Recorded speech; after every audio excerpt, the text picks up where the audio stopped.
Hello, everyone. Welcome back. This is a 2-for-1 special here at Blue Line Blast Podcast. Here up on YouTube. Get it iTunes, Spotify, wherever you get your podcast as well. Jim Biringer here, Matthew Blittner, and we are joined by our special guest to kick things off, David Dwork of the Hockey News. He covers the Florida Panthers. The Florida Panthers go back-to-back Stanley Cup champions. David, Matthew, welcome to the show.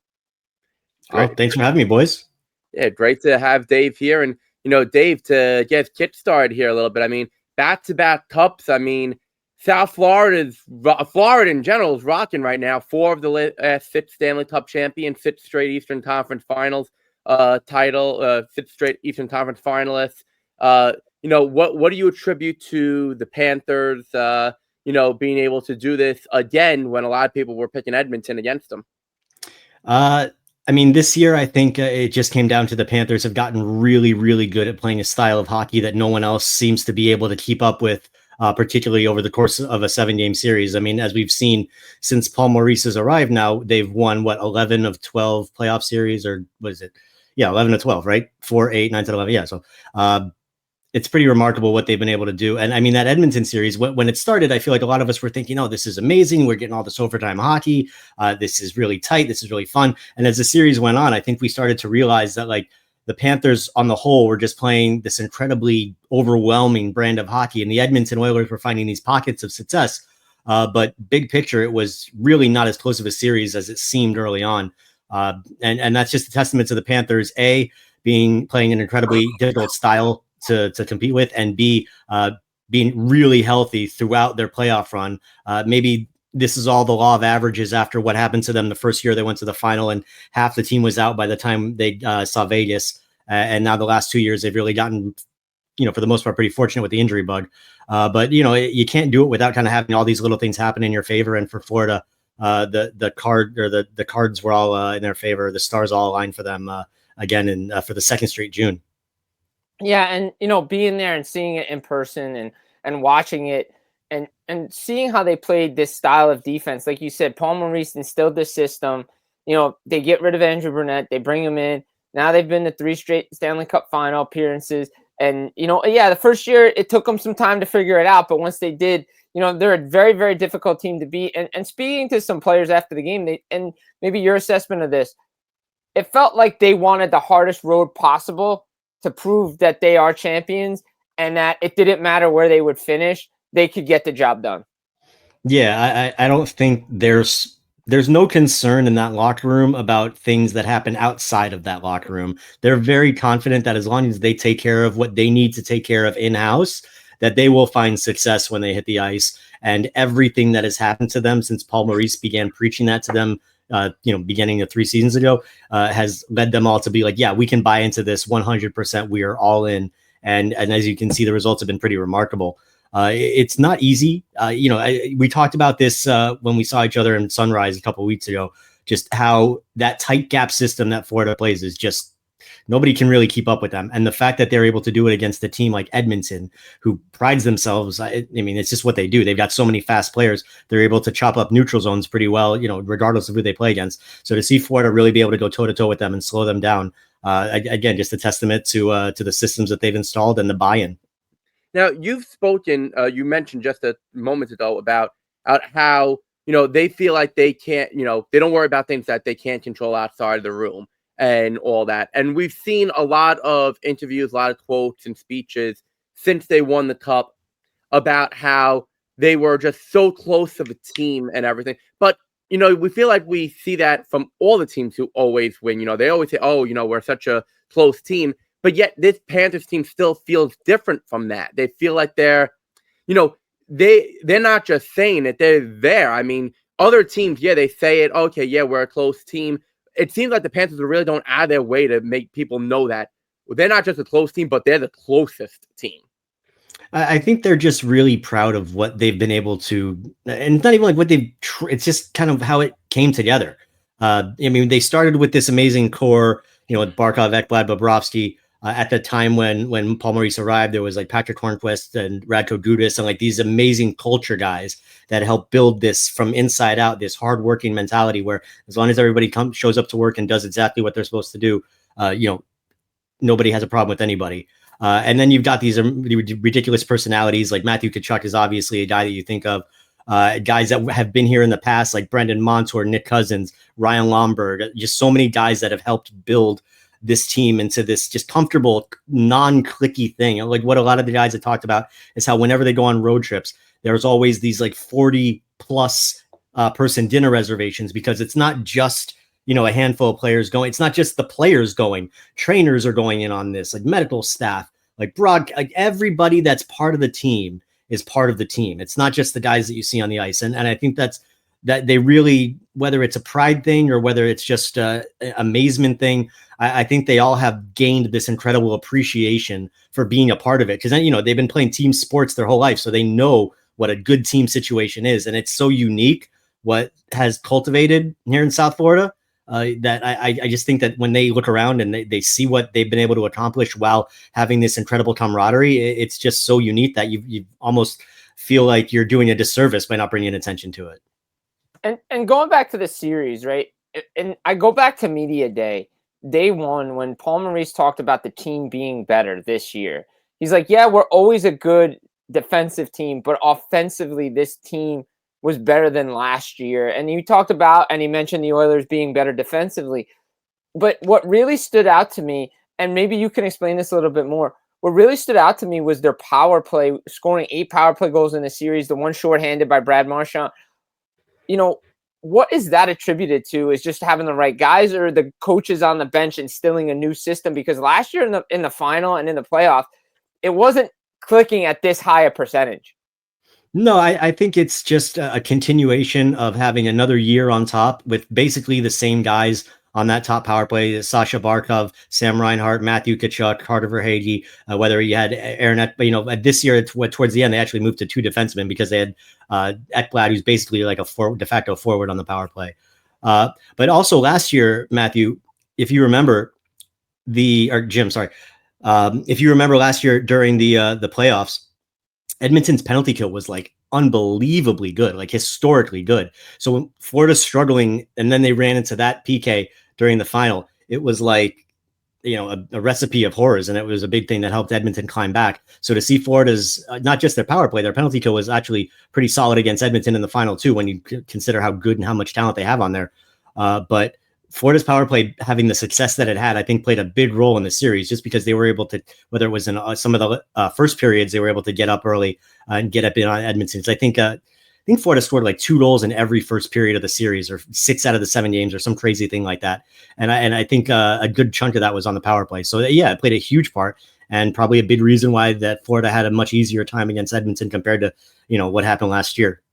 And another factor that's different for Florida this year, obviously, the presence of Brad Marchand. Now, when he was brought in, third line, he himself said when he was acquired by Florida that he was going back to his roots probably. He didn't know where he was necessarily going to fit in, third line, fourth line. Meanwhile, in Boston, he'd been playing, top line. And then not only does he go out and have 6 goals in the final, but he also seemed to be as much a culture guy as anything else. And I know it got overblown a little bit, maybe not too much overblown, about the Dairy Queen thing, about him and players throwing a Dairy Queen in after games. But just talk to us about the effect that Brad Marchand had on this team. A perfect fit by definition, both on and off the ice. And I mean, like they've brought in, like Bill Zito has done an amazing job bringing in guys that fit in both culturally off the ice and systematically on the ice.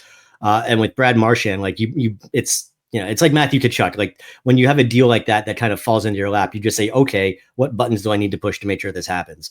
And, with Brad Marchand, when he got to South Florida, he was a little banged up at the time. He didn't play for a few weeks. It allowed him to just kind of hang out with everybody off the ice and start building that. And they said, like, after the trade, the very first interaction that they had with Brad Marchand as a teammate was he was chirping guys in the group chat right off the bat. So it was like right away, it was like, no, we're all good. We've had these incredible battles. And then you hear Paul Maurice, as the playoff was going on, talking about how on the bench, Marchand has been this incredible teammate, pumping his guys' tires, getting everybody built up with positive energy. Combine all that with what he did on the ice, and he just got better as the playoffs went on. You could feel that whether he was getting healthier, whether he was getting more comfortable with his teammates, or a combination of it all. to put the kind of performance that he had, looking like he was 10 years younger, dangling guys, scoring these ridiculous goals. Just an unbelievable fit. And you would have to think that based off of every reason I just listed, that both sides would be taking a good hard look at why this should be something that they continue for the next few years. And speaking of, and that's a great segue to my question, is they have a couple of pending free agents, Sam Bennett, Aaron Ekblad, Brad Marchand, you mentioned it. Is there a way, because Bill Zito said after they won the Stanley Cup, he likes to keep all three guys. He wants to keep all three guys. Is there a possibility where they can keep all three guys, or do you see it's just 2 out of the 3? I do. Just real quick, I want to address the mistake I made before, Jim, because I'm looking at your names below me while I'm trying to answer questions and my ADD is going crazy. So I just saw Matthew's name and I said it out loud. So just wanted to apologize. But getting back to the question you asked as I try to refocus myself. First off, Bill Zito said straight away right after the cup was won that there is a path. There is a way that they believe they can get all 3 guys signed. Now, that's going to take some cooperation from everybody involved, because as you've seen with the Panthers, the deals that they've gotten guys to sign recently, whether it's Reinhart, Verhaeghe, Forsling, Lundell, like they've gotten guys to take these very team-friendly deals that have term on them. Now, is that going to be the case with Sam Bennett? Possibly. I think if he ends up re-signing with the Panthers, it's not going to be more than $8 million, maybe less, maybe in that Sam Reinhart range. But either way, another guy that if he goes to the open market, you're thinking, I mean, with Sam Reinhart, he definitely would have gotten 10 plus. With Sam Bennett, I think there's probably a team or two out there that would make that kind of an offer to him, especially after the Conn Smythe show that he just put on. But as we've seen, as I mentioned, like you've got all these guys that stay in Florida because A, they want to win, they want to be a part, B, they want to be a part of what they're building, but they also see the vision and they understand that if they give a little bit off the top, that just gives Bill Zito and his guys the ability to make them that much deeper. And you talked about like how much that depth scoring, the secondary scoring, like how big that is to this Panthers team. Because it's not just the top heavy team that's coming at you with 1 or 2 lines. They can hit you with any guy on the ice. And I think that's a testament to all these guys taking a little bit less money off the top. So that way the team can fortify itself. So to answer your question, yes, they can get all 3 guys signed, but are all 3 guys going to be willing to kind of adhere to the playbook and do that, because that's the only way it can happen. And I kind of re-reference what happened here in South Florida, a decade or 2 decades ago when the Miami Heat built the big 3 with LeBron James and Dwayne Wade and Chris Bosh, and they brought in all these other superstars to play on that team too, because everybody took less money than they would have gotten, so that way the team could be better. And that's what's happening right now with the Panthers. So for this offseason, all 3 guys have said they want to stay here. They've been walking around drunk in town all week talking. Well, maybe not Aaron Ekblad. He's actually shown a little bit more restraint. But Marchand and Bennett have been just walking around making it very clear and making their agents' lives that much harder that they want to be in South Florida. Marchand is flashing 4 fingers when guys are telling him 1 more year. So it's, the table is set. How the meal plays out, we'll see over the next week or so, as we have 7 or 8 days until July 1. I'm very curious to see how it plays out, guys. But the way that Bill Zito has made things work in the past, I'm not putting anything past them. I think there's definitely a way they could do it.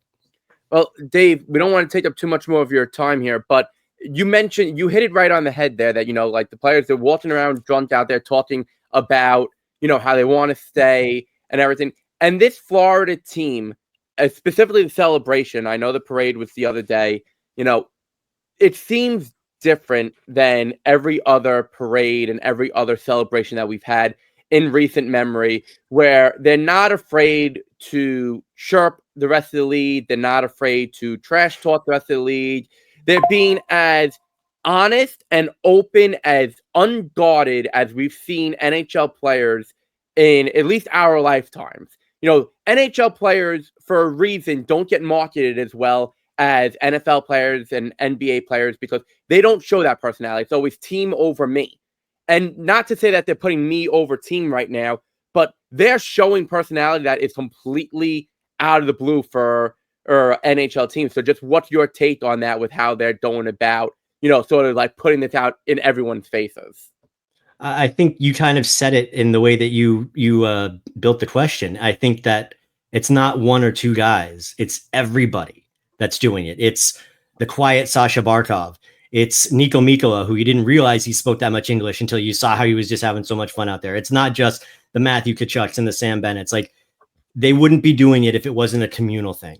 It's they have this freedom that they know that they haven't done anything wrong in the way that they play hockey and the way that they describe the way that they play hockey. They're not out there doing cheap hits the way they play hockey. They're playing a very physical brand within the rules that is upsetting a lot of other teams because they're getting hit and they're bumping them off the puck and they're doing things that make them uncomfortable. And that's, they know what they're doing and they're perfectly comfortable with it. So I think what you've seen come out now is just them basically saying, yeah, we're totally fine with what we're doing. We're not breaking any rules. We're doing everything by the way that it's supposed to be done within the realm of possibility. And now we're reaping the benefits. We're enjoying that. We're the only ones that are doing this. And yeah, it's unapologetic. I can understand how it might rub, others the wrong way. And you know what?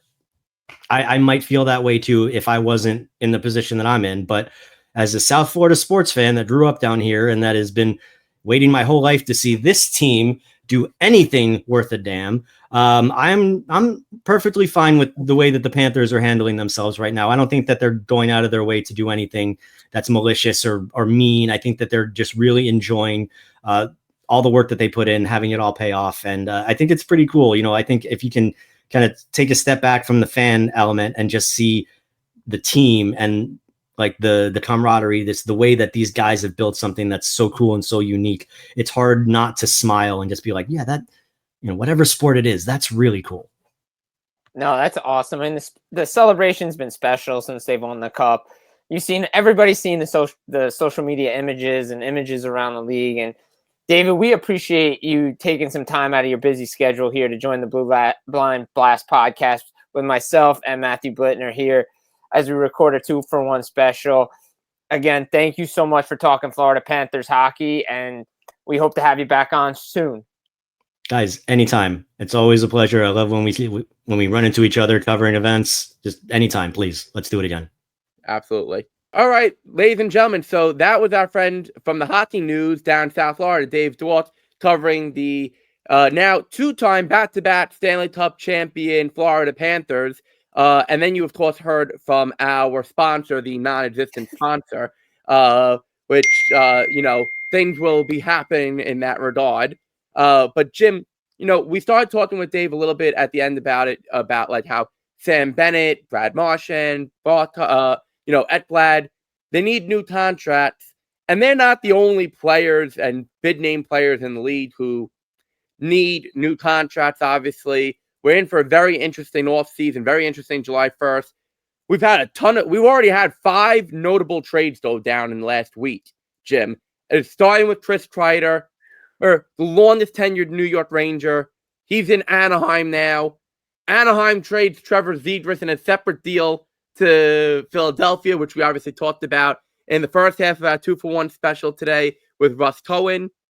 Andre Burakovsky, he got traded to Chicago in Chicago's move to attempt to beef up their middle six a little bit. So we'll see what happens there. The Dallas Stars, they sent Mason Marchment in a separate deal with Seattle to Seattle in order to clear cap space. And Eric Haula, New Jersey Devil, going to Nashville because, which is a whole other story. Also as a cap, casualty salary. Jim, the draft doesn't even happen till this weekend. Well, what are we doing? We have so many things already. Look, you mentioned it before, right? A couple things. I'll start with the Mason Marchment and Eric Haula. You said it, salary dumps, right? Both teams up against the cap, especially the Dallas Stars, right? They just signed Matt Duchene, a 4-year deal at $4.5 million. To me, it's a little high in terms of the years for Duchene, but it's buyout proof. You can buy him out the last 2 years. So it's not a big deal, but it's 4 years at $4.5 million, which was Mason Marchman's pretty much 1 year left on his deal. It goes to Seattle. Now, again, I don't know what Seattle's doing. I don't even know if Seattle knows what they're doing. And if I take flack for that, well, bring it on, Seattle, because I think that's the consensus around the league. We don't know what you're doing because you're moving out in and out contracts, moving out players, building something. What are you doing? So we don't know what they're doing. Moving out Burakovsky, Seattle to Chicago for Joe Veleno. I guess whatever. All right, that's fine. Chicago, you're trying to help, the kid Connor Bedard, but you're still not going to be a good team. Devils moving out Eric Holla to Nashville. Hey, Nashville takes on a player, another old player. I believe he's 35 now. And they want to get younger, but they traded a lot of their young guys. So to me, I think you look around the league. I think the Ducks, with the Chris Kreider deal from New York, again, they're taking on former Rangers. I think it's Rangers West now. We had Rangers South with the Lightning. Now we have Rangers West. You got Kreider, Strome, Vetrano, Trouba. So Rangers West over there. And then they moved out Zegras because Zegras trained with Chris Kreider, I believe, in the offseason. They're buddies. Right. And Zegras didn't even get a chance with the new head coach, which again tells me that he's not a Pat Verbeek guy. As we mentioned with Russ, I just didn't see it, despite what Verbeek says in the media. I know he wants to play center, and they're higher on other guys. But to me, it's interesting because it's definitely active, more active than we saw the last couple of years with the draft, just because of teams needing money. Even though they got $7.5 million in more cap space, they need money. And the one thing I will say, good on David for not bringing this up, because it's a lame excuse in my opinion. We've talked about it, the no state tax. Look, Dallas is up against the cap. I don't hear anybody talking about that, right? Florida's got to make some deals. Maybe, look, we know what Matthew Tkachuk's dealing with. Does he start the season with the Florida Panthers? Does he go on LTIR? Very interesting offseason. A lot of moves can be made. And I think there's still a few more moves to come. So it's interesting that you bring up LTIR, and I hate going down this route.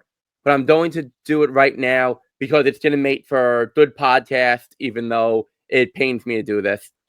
The league and the Players Association, obviously, we know, are discussing a new collective bargaining agreement. They were hoping to have one by tomorrow's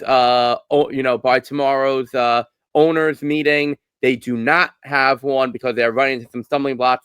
But by all intents and purposes, they are looking at the long-term IR loophole that Florida exploited, that Tampa exploited, that Vegas exploited a couple of different times.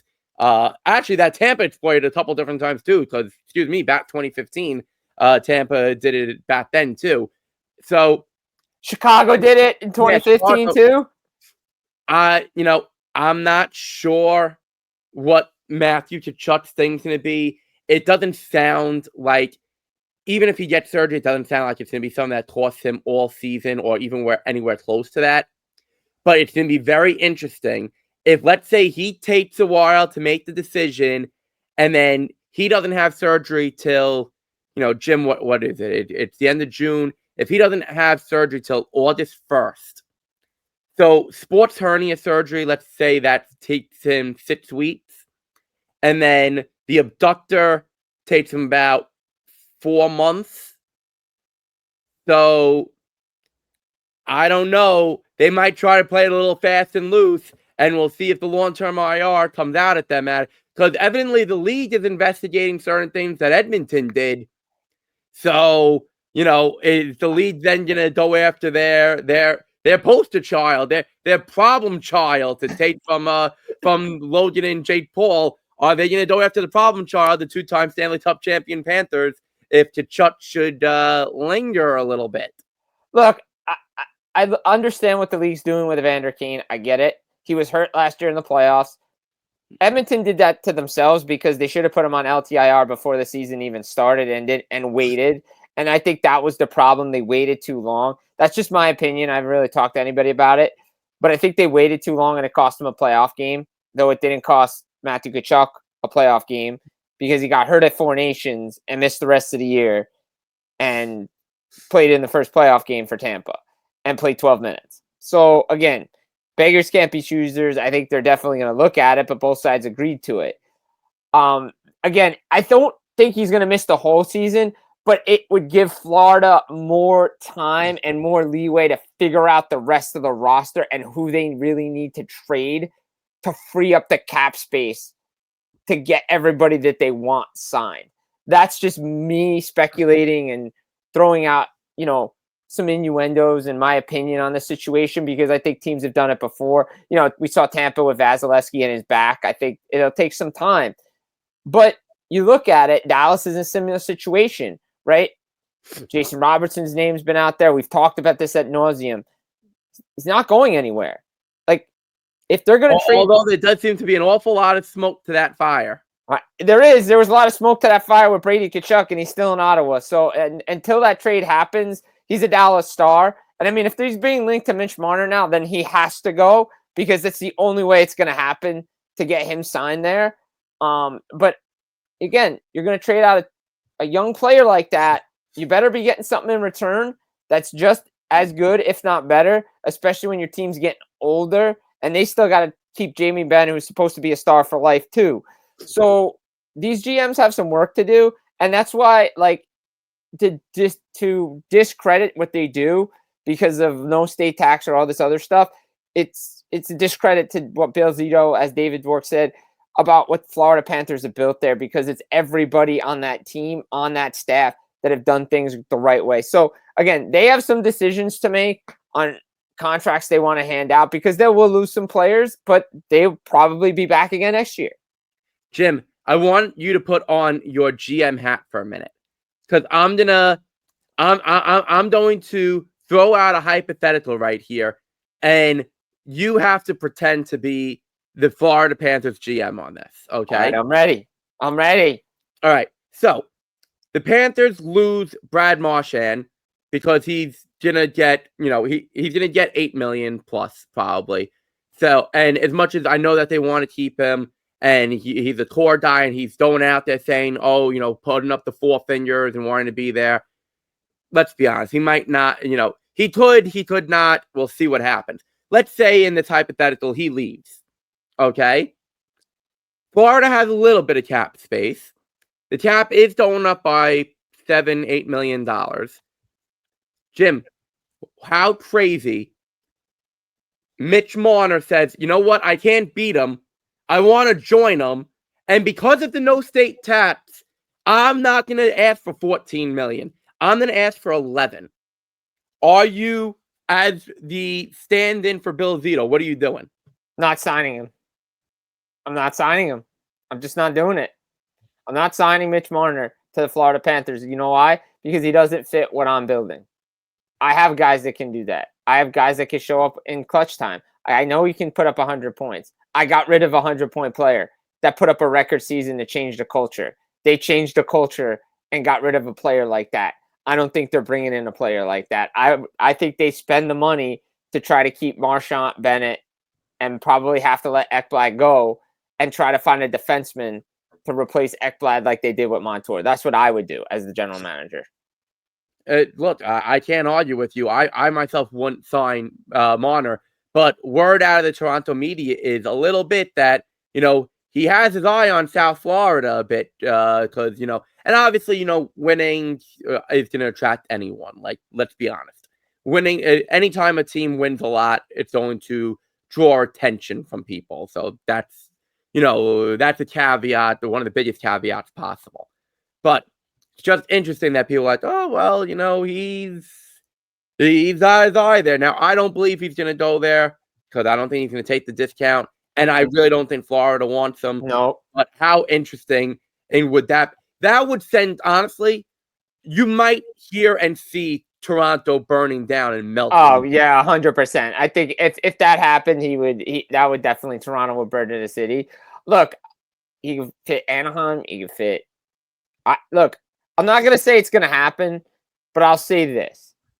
If Johnny Gaudreau, the late great Johnny Gaudreau. Columbus, I knew you were going there. If he went to Columbus, I think Mitch Marner is a perfect fit in Columbus. I think he's a good fit in Anaheim. I think that's the type of player that can get them into the playoffs. I'm being completely honest. Like, I think he would be a good fit for those teams. I know we want Vegas. We hear Utah, LA. Look, if they want to throw the bag at him and they want to have a big splash, that's the type of player you go get.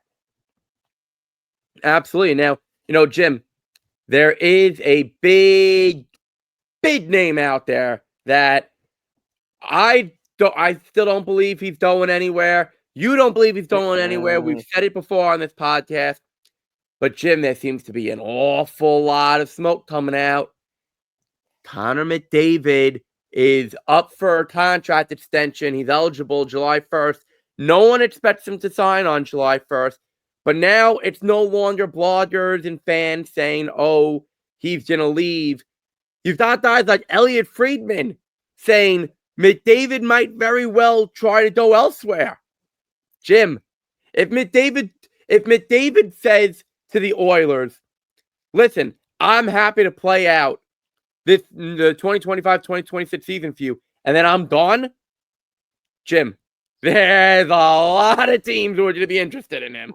I mean, the whole league would be interested in Connor McDavid, right? If that happened. There's a possibility it can happen. There's a chance it could happen. I'm not saying, can't, yeah, that has to be on the table, right? I don't believe, and the people in the know in Edmonton do not believe he's leaving. Okay? So try to be local sometimes. It pays. And I'm not trying to discredit Elliot. I think he's a great job. I think he does a great work. But he's staying in Edmonton. His buddy's there for 8 years. You don't think Leon Draisaitl is signing for 8 years if he knows Connor McDavid's leaving? Like, put 2 and 2 together. Now, is he signing for 8 years? Maybe. I think he could take a shorter term deal. He could go Matthews. He could go 4 to 6, right? That mid-range deal. That's on a possibility. But the chatter's not going away because that's all you're going to hear about until the day he signs his contract. But we're dissecting stuff from what he said from that press conference about, I got to do what's best for my family. I have to talk it over with everybody, but I still have unfinished business, right? They went to back-to-back Stanley Cup finals. They lost both times. They're right there. They just missing some pieces. And the fact that he took less than market value the last time tells me he'll do the same thing because he wants to win more than anything else. And he wants to do it in Edmonton because that's who drafted him. Now, if he only signs a 4-year deal, maybe he breaks the bank on the next one. The Edmonton Oilers are going to pay him whatever he wants. Unless he goes to them and says, I'm not signing or I want out, then all tells me is he's going to wait. He's going to be patient. There's no rush. Leon Draisaitl didn't sign until, September 3rd last year? Austin Matthews, the same thing, didn't really sign before training camp, end of August, when his contract was up, right? So let's be patient here. But the talk is not going to go away. And if he signs a short-term deal, it's not going to go away. I feel like people have been trying to get Connor McDavid out of Edmonton ever since he signed that 8-year extension. So I don't want to see him leave Edmonton. I will say that very much. I think it is very important that Edmonton has a star like him and for his legacy to be there. However, I did float this possibility in my Blittner's Blue Line column on sportsology.com that's already up and live. What if, and we're about to enter a potential era of NBS-style contracts for stars in the NHL with the salary cap going up, and a new CBA around the corner. Is it out of the realm of possibility that Connor McDavid signs a 3-year deal worth $20 million, roughly, maybe he takes 18, 19 million, but gets the max is about $20 million under the current CBA for the next 3 years. And then, maybe Edmonton wins, maybe they don't. If they win, he re-ups, signs a long-term deal, okay, puts everything to bed. But if Edmonton doesn't win in the next 3 years, they don't win that cup. Maybe they don't even get back to a cup. Maybe they get back to the cup and lose again. Who knows? They do not win the cup during the next 3 years.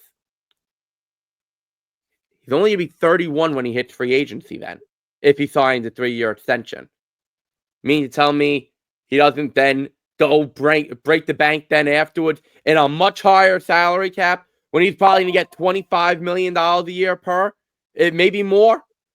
And sign a 6-year deal, 7-year deal, so they won't be able to sign 8 years with anyone other than Edmonton. And goes and spends what will still be probably 5 extremely productive years with another team that maybe will win the cup. I could see it. Why not, right? Like, I think that's what the kind of the plan Austin Matthews was doing, right? When he signed those shorter term deals, try to break the bank as the cap goes up. He's being that guy, right? Trying to follow that NBA trend that, you take your money and, you get out and max out every time that the cap goes up. And I think that's what Matthews is doing. I wouldn't be surprised if McDavid does that as well. And maybe he does get out. I mean, I believe they have the same agent. They do. Yeah. But originally, and here's the thing too. The guy who signed Connor McDavid's last contract with the Oilers is the CEO of hockey operations, Jeff Jackson. So McDavid, Jackson have a great relationship. Wasserman, yeah, I think everything is pretty set in Edmonton that he's gonna stay. Again, there's always a small percentage, 1-2%, that he says, "Hey, I want out." But I think we can all agree that he's probably staying with the Edmonton Oilers, and he's gonna go try to win with Leon, and they're gonna try to build around it. And I don't know if he goes 20 million. To be honest, I think he goes 17, 18 million. Probably because he wants to win and help them build, right? Because Bouchard's going to need a new deal. And this is where you have to be a capologist and a good GM. Are you going to have to ask Darnell Nurse to be like, dude, you're making $9.5 million. Like, we may have to move you. Think about where you want to go. I know you have a no movement clause, but guess what? We may have to move you. So figure out now where you want to go. Because down the road, we're going to have to figure out how to move you because we may not be able to afford all these guys. And I think that's something, Stan Bowman's going to have to look at. They want to make changes. They don't like their goaltending. They don't like their forward group makeup. I still think they're going to add an Ekholm-like defenseman on D. But again, I don't know. They should. Will they? It depends. Bowman likes the defense. But as far as McDavid goes, I think he's staying. And would I think he tries to max out 2 more times? Yeah. And don't forget, you said 7 or 8 year deal. They're talking about in the CBA potentially only being 6 or 7 now. Could be shorter. So if he goes to another team, it only might be a 6-year deal, which would get him to what, 37? Jim, I will say this. This is what I want to see. And you know how there's the internet meme of just, want maximum chaos? Yeah. You see it every year at the trade deadline. You see it every year during free agency, that the media, the big bad media, we always want to see the most chaos for the stories and everything. Yeah. Well, and I normally try to avoid chaos. I'm going to dive headfirst into the chaos right now. I want Connor McDavid to tell the Oilers, I'm not signing an extension before free agency. It's going to go through the whole year. The story is going to persist. Oh my God, McDavid's not signing. Oh my God, he's not signing. It's February, he still hasn't signed. It's March, he still hasn't signed. It's June, he still hasn't signed. Oh no, we're going to lose him. We should trade him. We should trade his rights in order so we still get something in return. Watch, and then July 1st comes, and Jim, he signed a 7-year deal, max term, with the Edmonton Oilers to stay put. I mean, that would be crazy. Like, I mean, that would be nuts. That's like a Steven Stamkos style move. The ultimate. That's the Steven Stamkos move from years ago, though. Like, he's like, I didn't sign, and then like last minute he signed. So that's another possibility. That is what I am rooting for right there. Guy wants chaos. Guy wants straight chaos. That's all he wants. Straight chaos. I love it. I'm here for it. I don't know if it's gonna happen. I don't think it'll happen that way either. But that is what I am personally rooting for. Because McDavid and the Oilers are too smart not to have this done before training camp. Because if they do, that's all they're going to talk about through training camp, through the season, through it all, and through the Olympics. If he's not signed, that's all the questions are going to be about. And they're smarter than that not to do that because you saw it with Draisaitl last year. I will push back against only one thing that you said. I don't know that the Edmonton Oilers franchise is smarter than that. So this is the same franchise that 40 years ago traded Wayne Gretzky. That's fair, but wasn't that different? But that was different circumstances. It's not like Wayne told them I gotta leave. Like the owner was. Yes, but look, if Wayne Gretzky can be traded. Yeah, that's the example. I get it. Wayne Gretzky can be traded. Then nobody, in my professional opinion, of close to 10 years of doing this, then nobody is safe. Well, Okay. nobody is safe. Nobody is safe, and that's the way that the hockey world. Nobody is safe, but most of the time these guys stay anyway. So I think McDavid will stay. And I'm putting it right now. It's at 97% he stays. But again, I'm leaving the door open. 97, so if it's jersey number 97. I mean, I I see guess I guess there's a bad pun by me, but yeah. So, but yeah, no, I think McDavid stays, but Draisaitl's there. So again, I think they do right by him with the Oilers. So I think to put a bow on it, I think McDavid stays for sure. Absolutely. And Jim, speaking of putting a bow, I think it's about time to put a bow on this this 2-for-1 special. Absolutely. Look, guys, you heard it. 2-for-1 special, Blue Line Blast podcast. First, we got to thank our guests coming on. Russ Cohen, Sportsology on the first one. David Dwork of the Hockey News covers the Florida Panthers. We got a lot to talk about. Some blasts from the past, some blasts from the blue lines as well. Because, that's what we do here. Some not so much hot takes, but great conversation. Again, myself, Jim Biringer, Matthew Blittner, Blue Line Blast podcast. YouTube, get it, iTunes, Spotify, wherever you get your podcast.